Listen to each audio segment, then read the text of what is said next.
Hi viewers, welcome to mental style. வீடியோக்குள்ள போகிறதுக்கு முன்னாடி மென்டல் ஸ்டைலை சப்ஸ்கிரைப் பண்ணாதவங்க சப்ஸ்கிரைப் பண்ணிட்டு கொஞ்சம் சப்போர்ட் பண்ணுங்க. வாங்க வீடியோக்குள்ள போகலாமா? கார்த்தி ரேவதி சீரியல்ல பரபரப்பாகவே போயிட்டு இருக்குன்னு சொல்லலாம். கார்த்தி வந்து சிவனாண்டி கிட்ட இருக்கிற முருகனை காப்பாத்துறதுக்காக ஒரு திட்டத்தை போட்டு மயில் வாகனத்துக்கிட்ட கொடுக்குறாரு. நம்ம மயில் வாகனமும் கார்த்தி சொன்ன மாதிரியே அவங்க செஞ்சு முடிச்சிடுறாங்க. ஜூஸை கொண்டு போயிட்டு சந்திரகலாவோட மேல கொட்டிடுறாங்கப்பா. சந்திரகலா திருப்பிட்டு மயில் வாகனத்தை திட்ட உடனே வாஷ்ரூமுக்கு போயிட்டு வாஷ் பண்ணலாம்னு சொல்லிட்டு போறாங்கப்பா. சிவனாண்டி கிட்ட சந்திரகலா மாதிரியே குரலை மாத்தி பேசி அவர் எங்க இருக்காரு அப்படின்ற விஷயத்தையும் கேட்டு தெரிஞ்சுக்கிறாரு நம்ம மயில் வாங்கணும். இது அப்படியே போய் நம்ம கார்த்தி கிட்ட சொல்ல நம்ம கார்த்தியை உடனே நான் முருகனை போய் கூட்டிட்டு வந்துறேன் அப்படின்னு சொல்லிட்டு கிளம்பி போறாரு. அதுக்கு முன்னாடி பிரியாவோட அம்மா மீனாட்சி கார்த்தியை பாக்குறதுக்காக மண்டபத்துக்கு வராங்க. பிரியா கண்முழிச்ச விஷயத்தை எப்படியாவது நம்ம கார்த்தி கிட்ட சொல்லிடணும் அப்படின்னு சொல்லி ஒரு நோக்கத்தோட வந்திருக்காங்க. கார்த்திய மண்டபம் ஃபுல்லா தேட அவர் எங்கடா இருக்காரு, எங்கேயுமே காணாமே அப்படின்னு சொல்லிட்டு ஒரு இடத்துல அவரை பாக்குறாங்க. அவங்க கார்த்தியை பார்த்து பிரியா கண்முழிச்ச விஷயத்த சொல்றதுக்கு முன்னாடியே கார்த்தியா அங்க இருந்து கார் எடுத்துட்டு கிளம்பிடுறாருப்பா. உடனே இவங்க நினைக்கிறாங்க, அச்சோ நம்ம கார்த்தி தம்பி கிட்ட சொல்றதுக்கு முன்னாடியே அவர் கார் எடுத்துட்டு எங்கேயோ கிளம்பிட்டாரு அப்படின்னு சொல்லிட்டு ரொம்பவும் ஃபீல் பண்ணிட்டு இருக்காங்க. பிரியாம்மா, நீங்க ஒரு விஷயத்த சொல்றதுக்காக வந்தீங்க, ஆனா அவரு அதை விட பெரிய முக்கியமான விஷயத்துக்காக போயிட்டு இருக்காரு. ஆக மொத்தத்துல ரெண்டு ப்ரூஃபுமே ரொம்ப இம்பார்ட்டன்ட், இதுவும் வேணும் அதுவும் வேணும். உடனே மீனாட்சி அம்மா நினைக்கிறாங்க, சரி இந்த விஷயத்த நம்ம ரேவதி கிட்டே டைரக்டா போய் சொல்லிடலாமா அப்படின்னு சொல்லிட்டு ரேவதியை பாக்குறதுக்காக ரூமுக்கு போயிட்டு இருக்காங்க. நீங்க மட்டும் இந்த விஷயத்த போயிட்டு அவங்க கிட்ட சொல்ல இந்த கல்யாணத்தை நிறுத்தவா போறாங்க? இல்ல, என் மாமா வந்து எல்லாத்தையும் பாத்துப்பாரு அப்படிதான் சொல்ல போறாங்க. ஒரு பக்கம் நம்ம கார்த்தி வந்து முருகனுக்கு எதுவும் ஆயிடக்கூடாது, அவனை காப்பாத்தியே ஆகணும் அப்படின்னு சொல்லி ஒரு நோக்கத்தோட போயிட்டு இருக்க, இந்த பக்கம் ரேவதியை பாக்குறதுக்காக மீனாட்சி அம்மா ரூமுக்கு வர ரேவதி ரூம் வெளியே நம்ம சந்திரகலா யார்கிட்டே பேசிட்டு இருக்க. அவங்க வந்து இவங்க யாரு அப்படின்னு சொல்லி கேட்க, இவங்க தான் ரேவதியோட சித்தி அப்படின்னு சொல்ல, அப்படியா சித்தியா, சரி அப்ப இவங்க கிட்ட சொன்னா கரெக்டா இருக்கும் அப்படின்னு சொல்லி அவங்க ஒரு எண்ணத்தை வைக்கிறாங்கப்பா. அச்சோ, போய் இந்த விஷயத்த அவங்க கிட்டே சொல்ல போறீங்க, உங்களுக்கு பெரிய ஆபத்தே அவங்க தானே. அவங்க ரேவதியோட சித்தி தான், ஆனா சித்தி மாதிரியா நடந்துக்கிறாங்க, பெரிய வில்லி மாதிரிலாம் நடந்துக்கிறாங்க. இந்த மீனாட்சி அம்மாவும் சந்திரகலா கிட்ட போய் எல்லா உண்மையும் சொல்லிடுறாங்கப்பா. இந்த மருது நல்லவனே கிடையாது, அவன் ரொம்ப மோசமானவன், அவன் நிறைய கெட்ட விஷயம் எல்லாம் பண்ணிருக்கான், அது மட்டும் இல்லாம இவனுக்கு இன்னொரு பேர் வேற இருக்கு, அதுதான் ரெட் அப்படின்னு வேற சொல்லிடுறாங்க. போங்க, எல்லாத்தையும் க்ளோஸ் பண்ணிட்டீங்க, யார்கிட்ட சொல்லக்கூடாதோ அவங்க கிட்ட எல்லா விஷயத்தையுமே சொல்லிட்டீங்க. கேட்டு சந்திரகலா ரொம்ப ஷாக் ஆகுறாங்க. அச்சோ, இவங்க என்னடா இப்படி வந்து சொல்லிட்டு இருக்காங்க, இந்த கல்யாணம் நடக்க கூடாதுமா, இந்த கல்யாணம் நடந்தா எல்லாருக்குமே ஆபத்து தான், சரின்னு சொல்லிட்டு அதனாலதான் இந்த விஷயத்த கார்த்தி தம்பி கிட்ட சொல்லலான்னு வந்தா, ஆனா கார்த்தி தம்பி எங்கேயோ போயிட்டாரு, சரின்னு சொல்லிட்டு ரேவதி கிட்ட சொல்லலான்னு வந்தா, அதுக்கு முன்னாடி உங்களை பார்த்தேன், அதனாலதான் உங்ககிட்ட சொல்றேன் அப்படின்னு சொல்றாங்க. உடனே சந்திரகலா என்ன நினைப்பாங்க, நல்ல வேலை ரெண்டு பேருக்கிட்டையும் இவங்க சொல்லாம தப்பிச்சிட்டோமே, ரெண்டு பேரை பார்த்து இந்த விஷயத்த இவங்க சொல்லியிருந்தா நம்ம கதை என்ன ஆயிருக்கும், இந்நேரத்துக்கு க்ளோஸ்ல ஆயிருக்கும் அப்படின்னு சொல்லி நினைச்சிட்டு இருக்காங்க. அடிச்சா அவங்க ரெண்டு பேர்ல யாராவது ஒருத்தவங்க கிட்ட சொல்லியிருந்தா ரொம்ப சூப்பரா இருந்திருக்கும்ல. நீங்க தான் ரேவதியோட சித்தின்னு தெரிய வந்தது, அதனாலதான் இந்த விஷயத்த உங்ககிட்ட சொல்றேன், நீங்க என்ன ரேவதி கிட்ட கூட்டிட்டு போறீங்களா அப்படின்னு சொல்லி கேக்குறாங்க. இப்படி கூட்டிட்டு போவாங்க பாருங்களேன். உடனே சந்திரகலா வந்து, அப்படியாம்மா நீங்க ரேவதியை பார்க்கணுமா, வாங்கம்மா அப்படின்னு சொல்லிட்டு ஒரு ரூம்குள்ள கூட்டிட்டு போறாங்க. நல்ல வேலைப்பா, இவங்க ஏன் கண்ணில் மாட்டினாங்க. இதே எங்க அக்கா ஈஸ்வரி கையிலயோ இல்ல ரேவதி கையிலயோ இவங்க உண்மையை போட்டு உடைச்சிருந்தா இந்நேரத்துக்கு என் நிலைமை என்னத்தக்கா ஆயிருக்கும் அப்படின்னு சொல்லி நினைச்சிட்டு இருக்காங்க. உடனே நம்ம சந்திரகலா இந்த விஷயம் இவங்களுக்கு எப்படி தெரியும் அப்படின்னு சொல்லிட்டு பேச்சு கொடுத்து அவங்க கிட்ட இருந்து வாயை போடுங்களான்னு பாக்குறாங்க. ஆனா அவங்க எவ்வளவு வெகுளியா இருக்காங்க பாத்தீங்களா, இவங்க ரொம்ப நல்லவங்கன்னு நினைச்சிட்டு எல்லா உண்மையும் மறுபடியும் அவங்க கிட்டே போய் சொல்லிட்டு இருக்காங்க. இந்த மருந்துனால என்னோட பொண்ணு வாழ்க்கையே மொத்தமா நாசம் ஆயிடுச்சுமா, அது மட்டும் இல்லாம இத்தனை வருஷமா அவ கான்சியஸே இல்லாம இருந்தாமா, இதுக்கெல்லாம் முழு காரணம் அந்த மருந்து பையதான் அப்படின்னு சொல்லிட்டு இருக்காங்க. ஆனா அவ இப்பதான் கண் முழிச்சு எல்லா விஷயத்தையும் என்கிட்ட சொன்னா, ஆனா அந்த கார்த்தி தம்பியை தான் நான் பாக்குறதுக்காக ஓடோடி இந்த மண்டபத்துக்கு வந்தேன், ஆனா அவர் இங்க இல்லம்மா அப்படின்னு சொல்லிட்டு இருக்காங்க. ஆனா அவரை பார்த்து சொல்றதுக்குள்ள அவர் கார் எடுத்துட்டு எங்கேயோ கிளம்பிட்டாருமா, அதனாலதான் இந்த விஷயத்த ரேவதி கிட்ட சொல்லிட்டு இந்த கல்யாணத்தையும் நிறுத்தலான்னு வந்திருக்கேன் அப்படின்னு சொல்லிட்டு இருக்காங்க. சந்திரகலா இருக்கிற வரைக்கும் இந்த கல்யாணத்தை நடத்தவே விட மாட்டாங்க, அப்படித்தானே சந்திரகலா?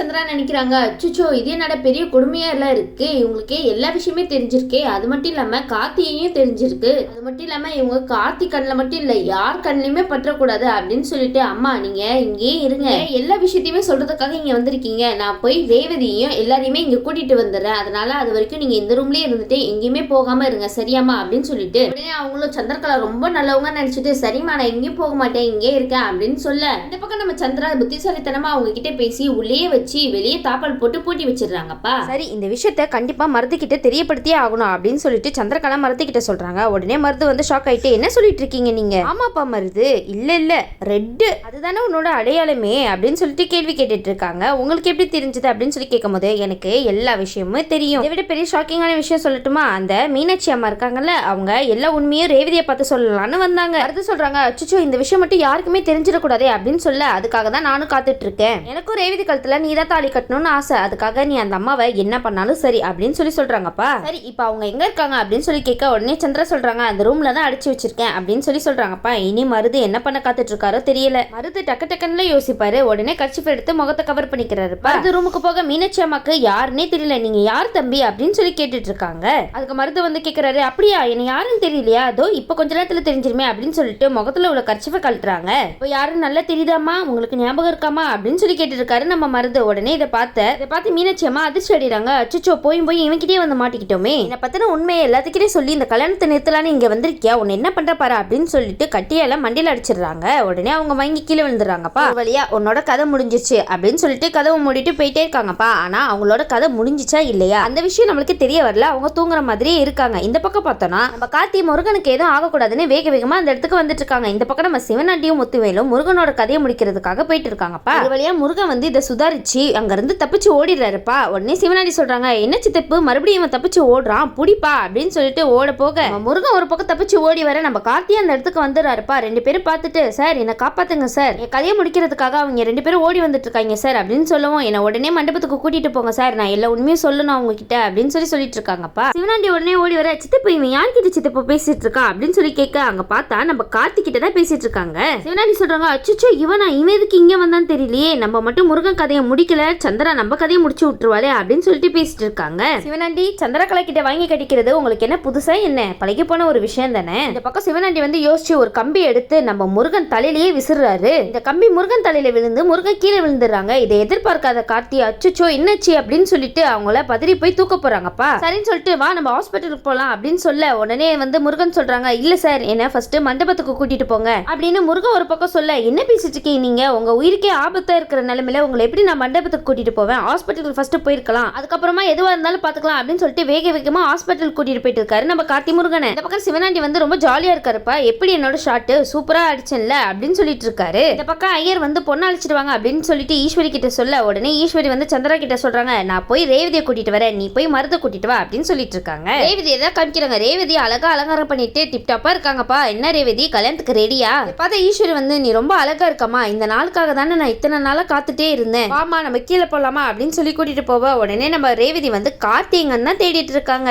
அவருக்கு பல பிரச்சனை ரேவதி, என்ன பண்றது, அவரோட பொழப்பே இப்படிலாம் இருக்கு. இப்ப பாரு இங்கே அங்கேயும் பிரச்சனையை தேடி கண்டுபிடிக்கிறது தானே அவரோட வேலை, அதே வேலைக்கு தான் போயிருக்காரு. ரோகிணி சொல்றாங்க, இங்க பாரு ரேவதி, இன்னும் கொஞ்ச நேரத்துல அவன் கழுத்துல தாலி கட்டிடுவான், இன்னும் கெட்டு போகல, அப்படி மட்டும் அவன் தாலி கட்டிட்டான் உன்னோட வாழ்க்கையே முடிஞ்சு போயிடும், நல்லா யோசிச்சுக்கோ அப்படின்னு சொல்ல, உடனே ரேவதி சொல்றாங்க, இல்ல என்ன வந்து கார்த்தி மாமா காப்பாத்திடுவாரு அப்படின்னு சொல்லிட்டு அவங்க ஒரு பக்கம் நம்பிக்கையோடயே இருக்காங்கப்பா. நம்ம சந்திராவும் மருத கூட்டிட்டு வந்து மணமேடையில உட்கார வச்சிடறாங்க. ஒரு பக்கம் நம்ம ரேவதி கார்த்தியே தேடிட்டு இருக்காங்க. நம்ம கார்த்தி முருகனோட ஹாஸ்பிட்டல்ல தான் இருக்காங்க. நம்ம முருகன் மறுபடியும் சொல்றாங்க கார்த்தி கிட்ட, சார் இன்னும் கொஞ்ச நேரத்துல கல்யாணமே நடந்து முடிஞ்சிடும், தயவு செய்து நான் சொல்றதை கேளுங்க, எனக்கு ஒண்ணு இல்ல, நீங்க என்ன உடனே ஹாஸ்பிட்டல்ல இருந்து மண்டபத்துக்கு கூட்டிட்டு போங்க சார், அந்த மருத பத்தின எல்லா உண்மையும் நான் சொல்லணும் அப்படின்னு சொல்லிட்டு அவங்க ஒரு பக்கம் போராடிட்டு இருக்காங்கப்பா. கார்த்தி சொல்றாரு, முருகன் நீங்க என்ன பேசிட்டு இருக்கீங்க, உங்களுக்கே பலமா அடிபட்டு இருக்கு, நீங்க என்னன்னா இப்ப போய் மண்டபத்துக்கு கூட்டிட்டு போனோம் உண்மையை சொல்லணும்னு சொல்லிட்டு இருக்கீங்க, உங்களுக்கு ட்ரீட்மெண்ட் நடக்கட்டும், அதுக்கப்புறமா எல்லா விஷயத்தையும் பாத்துக்கலாம் அப்படின்னு சொல்லிட்டு இருக்காரு நம்ம கார்த்தி. ஒரு பக்கம் முருகனை ட்ரீட்மெண்ட் கூட்டிட்டு போக இன்னொரு பக்கம் வந்து நர்ஸ் ஓடி வந்து, சார் பிரியாக்கு நினைவு திரும்பிச்சு சார் அப்படின்னு சொன்ன உடனே, அப்படியா ரொம்ப சந்தோஷம் அப்படின்னு சொல்லிட்டு அவங்கள பார்க்க போயிட்டு இருக்காங்க நம்ம கார்த்தி. கார்த்தி வந்து பிரியாவை கூப்பிட்ட உடனே பிரியா வந்து கண்முழிச்சு பாக்குறாங்க. கார்த்தி சாரா அப்படின்னு சொல்லி கேட்டுட்டு இருக்காங்க. ஆமாமா கார்த்தி தான் வந்திருக்கேன் சார், உங்களை பாக்குறதுக்கு தான் சார் அம்மா வந்து மண்டபத்துக்கு போயிருக்காங்க அப்படின்னு சொன்ன உடனே, நீங்க நல்லா இருக்கீங்களா, உங்களுக்கு சுயநிலைவு வந்துருச்சா அப்படின்னு சொல்லி கேட்டுட்டு இருக்காரு நம்ம கார்த்தி. உடனே பிரியா வந்து கார்த்தியை கையெடுத்து கும்புறாங்க, சார் உங்களை பத்தி எல்லா விஷயமே அம்மா சொன்னாங்க, இன்னைக்கு உயிரோடு இருக்கனா அதுக்கு முழு காரணமே நீங்க தான் சார் அப்படின்னு சொல்லிட்டு கையெடுத்து கும்பிட்டு இருக்காங்கப்பா.